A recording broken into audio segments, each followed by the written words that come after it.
ఏదేమైనా ఇది మొత్తం అంతా విశాఖలో ఒక సంచలనం సృష్టించింది. నిజంగా ఒక ఒరిస్సాకు సంబంధించిన దంపతులు అయితే వీళ్ళని వచ్చి ఆశ్రయించారు. వీళ్ళైతే ఆ దంపతుల్లో భర్త ఎవరైతే ఉన్నారో భర్త స్పెర్మ్ కౌంట్తోనే మాకు పిల్లలు కావాలని చెప్పిన నేపథ్యంలో వాళ్ళు అయితే 30 లక్షలు అయితే వాళ్ళ దగ్గర నుంచి అయితే వీళ్ళు తీసుకోవడం అయితే జరిగింది సృష్టి బేబీ సెంటర్ సంబంధించి. అలాగే ఆ నేపథ్యంలోనే మొత్తం అంతా ఓవరాల్గా వీళ్ళు మీ భర్త స్పెర్మ్తోనే చేస్తామని చెప్పి వీళ్ళు అందులోనే అవకతవకలు పాల్పడి ఇలాగే చాలా అన్ని కేసుల్లో కూడా వీళ్ళు అన్యాయంగా డబ్బులు వసూలు చేసి వీళ్ళు వ్యాపారం అయితే చేస్తున్నారు.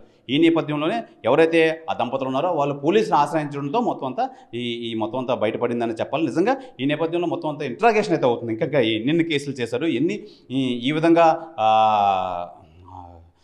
డెలివరీస్ అవి చేశారు, ఈ నేపథ్యంలో ఎంత వ్యాపారం చేశారు, వీళ్ళు అన్అఫీషియల్గా ఎవరెవరి దగ్గర ఎంత మొత్తం మీద డబ్బులు తీసుకున్నారని చెప్పి మొత్తం అంతా ఇంట్రాగేషన్లో తెలుస్తుందని చెప్పి పోలీసులు అయితే తెలియజేస్తున్నారు. ఏదేమైనా మొత్తానికి ఈ సృష్టి డాక్టర్ నమ్రత అలాగే మొత్తం దీనికి సంబంధించి టీంను కూడా మొత్తం పోలీసులు అయితే అదుపులో తీసుకున్నారు. మొత్తం ఇంట్రాగేషన్ అయితే చేస్తున్నారు.